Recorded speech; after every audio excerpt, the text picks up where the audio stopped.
কারণ তারই তো রাগ বেশি। ও তাহলে তো খেলা এবার তোমার মার সাথেই জমবে। হু হা হা হা হা। মাকে কেমন পটাতে পারো দেখবনি। হুম, দেখো। আরমান, এটা হচ্ছে নানুর বাড়ি। আমি আর মা এখানেই থাকি। তোমার জমিদার দাদুর বাড়ি থেকে ছোট, কিন্তু ভালোই শান্তি শান্তি একটা ভাব আছে। হুম, এবার ভেতরে চলো। ওই ওই থামো থামো, সামনে যে তিনজন বসে আছে ওনারা কারা? মাঝখানেরটা মা, ডান সাইডেরটা নানু, আর বাম পাশেরটা নানি।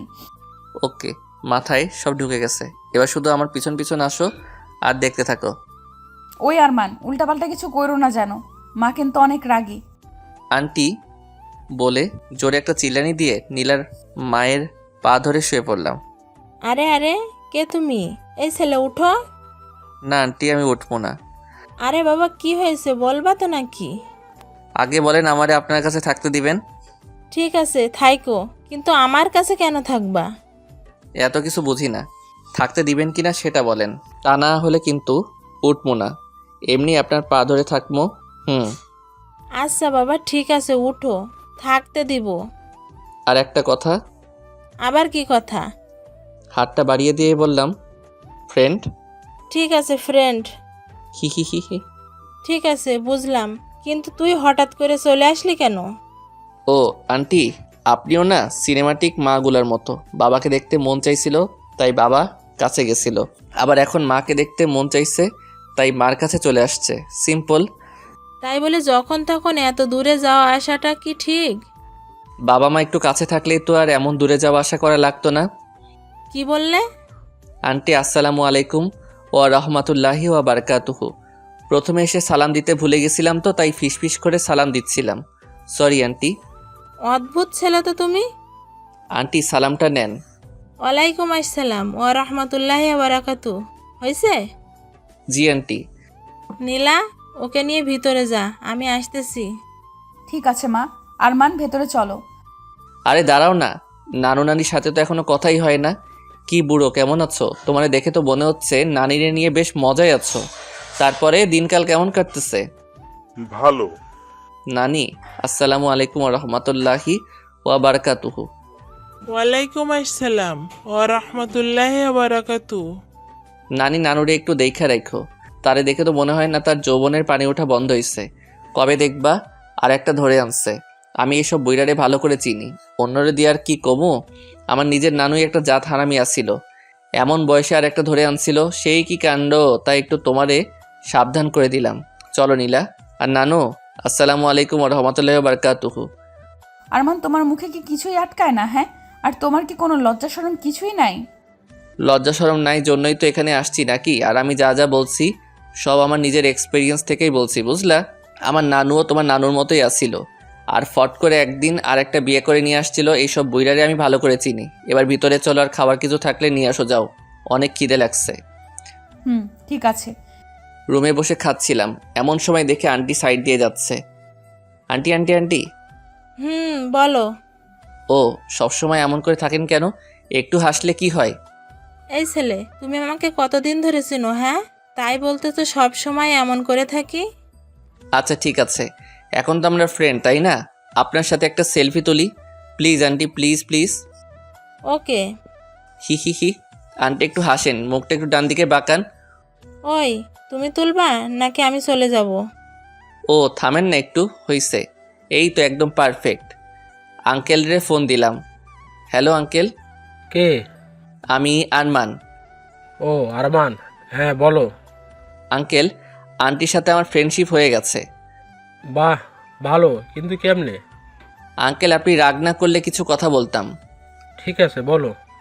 আসলে কথাগুলো কিন্তু রাগ করার মতোই, রাগ করবেন না তো? আরে না, বলো।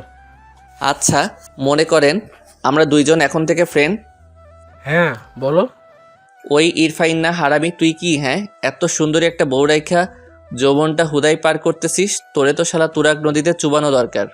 আমি তোর বউয়ের সাথে একটা সেলফি তুলে তোর ইমোতে পাঠাইছি, বউটার একটু ভালো করে দেখ। আর ভাই, এত সুন্দরী একটা বউ থাকতে যৌবনটা হুদাই পার হতে দিস না।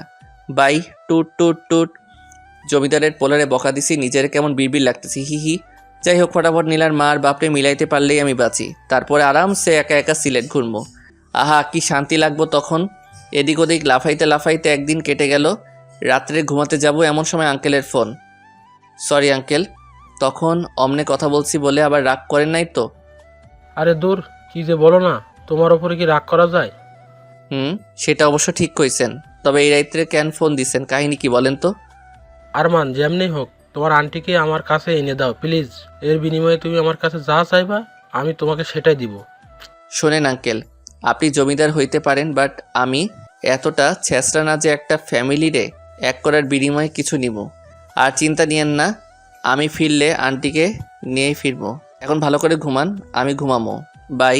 টুট টুট টুট। সকালে ঘুম থেকে উঠে নীলার রুমে গেলাম। ঠক ঠক ঠক। ওই দরজা খুলো। এই সকালে আবার কি? কালকে রাত্রে তোমার বাবা ফোন দিছিল।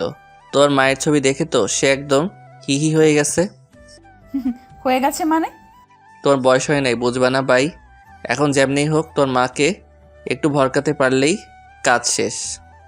নীলার রুম থেকে বাহিরে বের হয়ে আসতেই সামনে আন্টি। এত সকালে নীলার রুমে কি করছিলে? কিছু না আন্টি, এমনি। সত্যি করে বলো বলছি। সত্যি কিছু না। তোমরা কি দুজন দুজনকে ভালোবাসো? নাউজুবিল্লাহ। আন্টি, আপনি যা ভাবছেন সেটার 100 হাত দূরে। ও আমি নাই। আর আমারে দেখে কি অমন মনে হয় বলেন? তোমারে দেখে তো সব কিছুই মনে হয়। আন্টি, আপনি যদি জোর করেও আমার নীলার সাথে বিয়ে দেন না, আমি প্রথম রাইতেই ভাইগা যাবো। কারণ এই সব ধুর ঝামেলা আমার একদম ভাল লাগে না। ডাহা মিশা কথা। ঠিক আছে, তোমার রুমে যাও। আচ্ছা। যাক বাসলাম। বিকেলে দেখে আন্টি বাড়ির ভিতরের বাগানে একা একাই বসে আছে। হঠাৎ মাথায় একটা বুদ্ধি আসলো। ধীরে ধীরে আন্টির কাছে গিয়ে দাঁড়ালাম।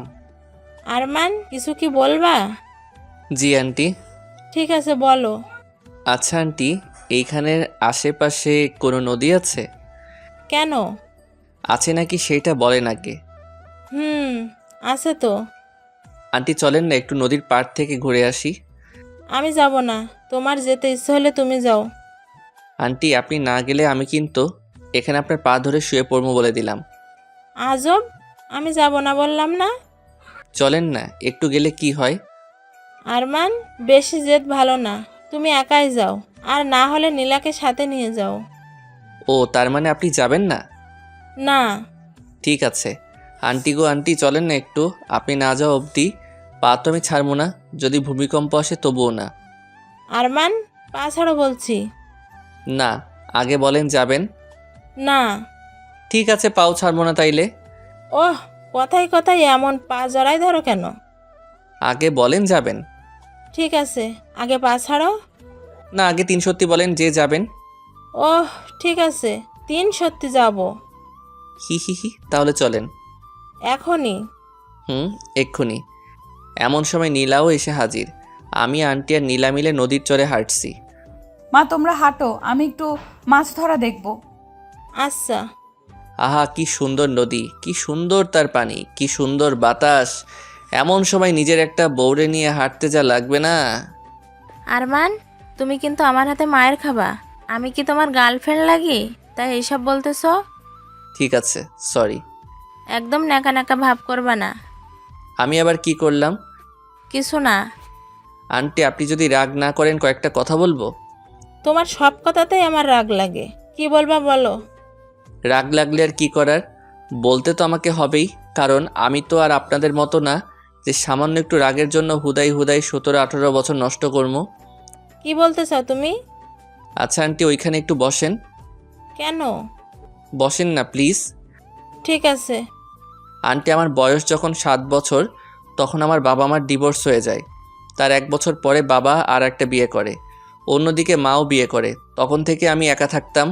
রাত্রে যখন শুতাম প্রথম প্রথম খুব কষ্ট হতো, আবার রাগও হতো। আস্তে আস্তে নিজেই নিজেকে বোঝালাম এইসব রাগ আর কষ্ট পেয়ে আমার কী লাভ। সবাই যখন ভালোই আছে আমিও তো ভালো থাকলেই হয়। আমি একা একা কষ্ট পাচ্ছি, এটা শুনলে তো আমার মায়েরও কষ্ট হবে। তাহলে অযথা কষ্ট পাবার কি আছে? এরপর থেকে রাগ আর কষ্ট জিনিসটা আমার ভেতর থেকে কেমন উধাও হয়ে গেল। তারপর থেকে শুরু হলো দুষ্টুমি আর ফাইজলামি করা। এইসব নিয়ে আমিও হ্যাপি, সাথে আমার মা বাবা সবাই। কিন্তু আপনি বলেন, প্রথম থেকে যদি আমি হাবলুর মতো রাগ করে থাকতাম, কষ্ট পেতাম, হাই হুতাশ করতাম, আহারে আমার বাবা মা কেউ আমাকে ভালোবাসে না, আমি এই দুনিয়ায় থেকে কি করব, কে আছে আমার, এইসব চিন্তা ভাবনা করলে আমারও কষ্ট আর আমার সাথে সাথে অন্য 10 জনেরও কষ্ট। আসলে একটা কথা কি জানেন আন্টি, আমাদের চারিপাশের সব কিছুই অনেক সোজা, কিন্তু আমরাই বেকুবের মতো সব কিছু কঠিন বানিয়ে ফেলি আর হাই হুতাশ শুরু করে দেই। ধরেন এই নদীটাই আপনি পার হবেন, আর নদীটা পার হওয়ার জন্য দরকার একটা নৌকা। এখন আপনি নদীর পাড়ে বসে হাই হুতাশ করতেছেন, ওরে বাপুরে আমি কেমনে পার হব রে, আমি তো নৌকা বানাতে পারি না রে, আমার কি হইব রে, কেমনে ওই পারে যাবো রে, এইসব বলে বলে জিনিসটা আরও জটিল বানিয়ে ফেলতেছেন। আপনাকে কে এমন বাপ মা মরার দায় দিছে যে নৌকা বানিয়ে নদীটার ওই পারে যেতে হবে? ফটাফট 4-5টা কলা গাছ একসাথে বেঁধেও তো নদী পার হওয়া যাবে, তাই না? হ্যাঁ, এখানে একটু রিস্ক আছে, তবে অযথা হাই হুতাশ করার থেকে অনেক ভালো। আচ্ছা আরমান, তুমি আমাকে কি বোঝাইতে চাইতেছো বলো তো? এরপর কি হয়েছে জানতে চাইলে সাবস্ক্রাইব করে পাশে রাখা বেল আইকনটি বাজিয়ে রাখুন পরবর্তী পার্ট মিস না করতে চাইলে। ধন্যবাদ সবাইকে আমাদের পাশে থাকার জন্য।